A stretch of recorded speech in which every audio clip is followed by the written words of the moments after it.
I mentioned in another video that a couple of years ago, at a time when I was in the most dire need of an empathetic, listening ear, a girl from California advised me to make female friends because they are supposed to have more capacity to provide emotional support to people who are in need of it, since my only real-life friends back then and now were male, and one was in a relationship which made me incredibly upset at the time because I didn't understand it. So that's what I tried. I tried reaching out to the one and only female in Canada who I ever felt like I could genuinely connect with, since I had also never met anyone else around here who was remotely like her. Yet she still managed to attract a lot of people in her life based on her appearance alone. That experience showed me there is something inherently off about the people here, because if I can't even get emotional validation from other females when I need it, there's no way that I am the only one with the problem. Your expectations and perceptions of women were unrealistic, just like ours used to be before taking the red pill.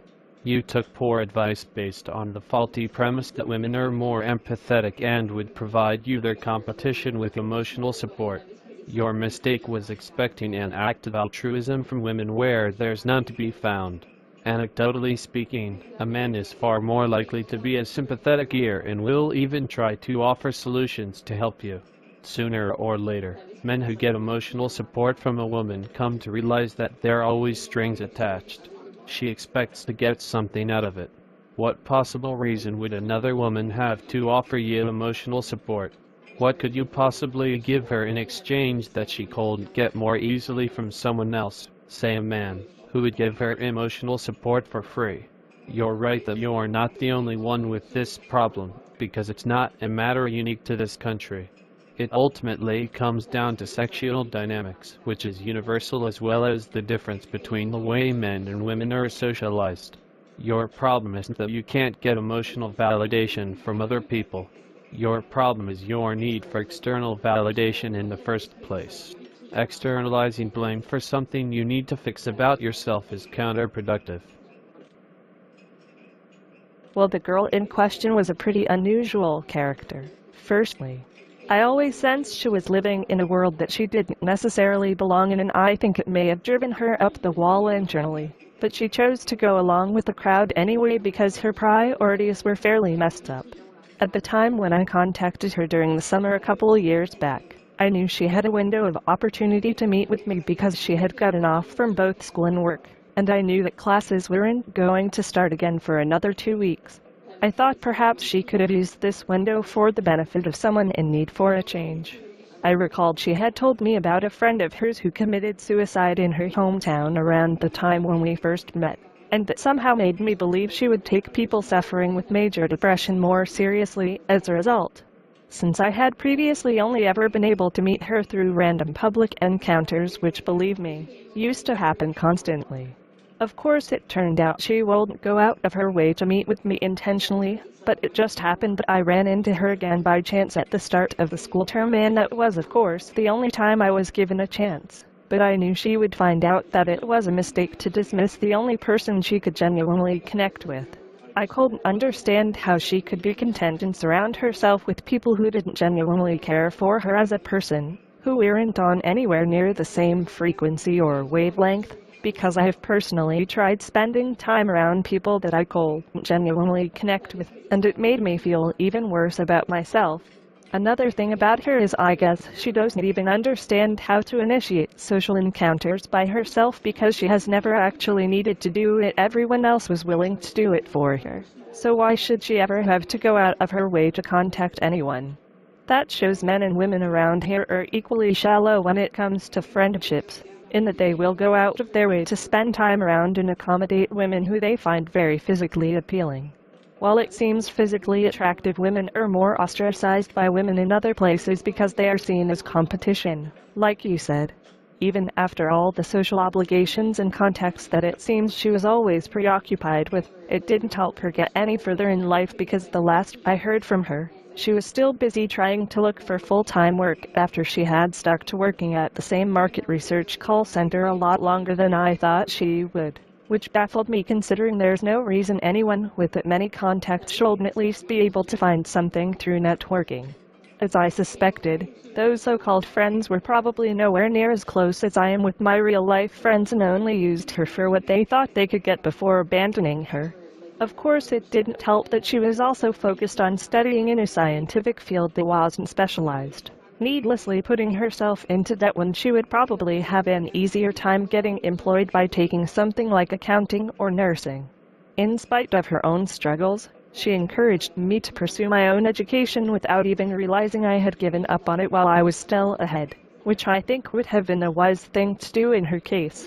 I think the real tragedy here is that she failed to understand that social obligations and contacts are meaningless if you can't earn stable income to support yourself so that you can actually afford to enjoy life, and they are especially meaningless if they are not even genuine friends.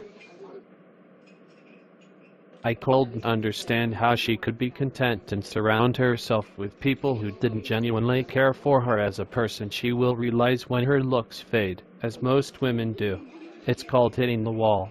She doesn't even understand how to initiate social encounters by herself because she has never actually needed to do it. Everyone else was willing to do it for her, so why should she ever have to go out of her way to contact anyone? Yep.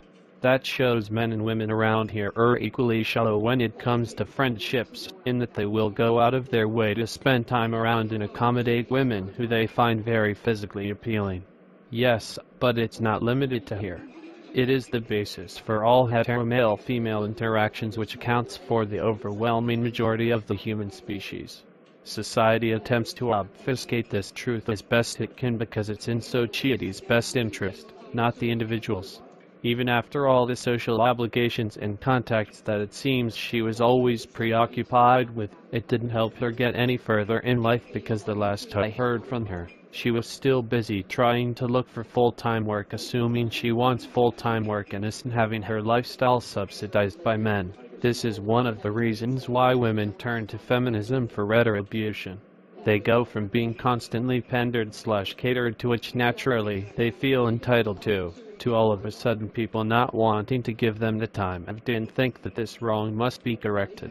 People valued her for the same shallow reasons that she valued herself for. This should hardly come as a surprise to anyone, and yet it still does. I think the real tragedy here is that she failed to understand that social obligations and contacts are meaningless if you can't find a means of earning money to support yourself so that you can actually afford to enjoy life.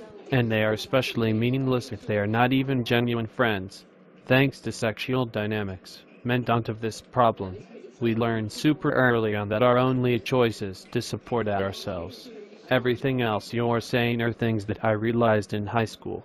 Not getting special treatment and in some cases getting treated poorly has its advantage in exposing us to reality and shaping our perception accordingly. Female and group preference has a pecking order. If you are low status, they will not go out of their way to accommodate you because there is nothing to be gained by them in doing so. Based on what you said about her, it seems like she spent a considerable amount of time schmoozing and building a network of contacts, which brings with it a form of status that other women want access to. Women will be friendly to her for it. When you put it that way, I think it makes a lot more sense. It seems like this particular subreddit really does paint all women as good for nothing, since in most cases they are not even any better than men at the one thing that they are supposed to be biologically wired for. The reason that I think it's particularly problematic in Canada is due to my personal experiences, which is a very long story that I can't get into now. This bullshit exists everywhere.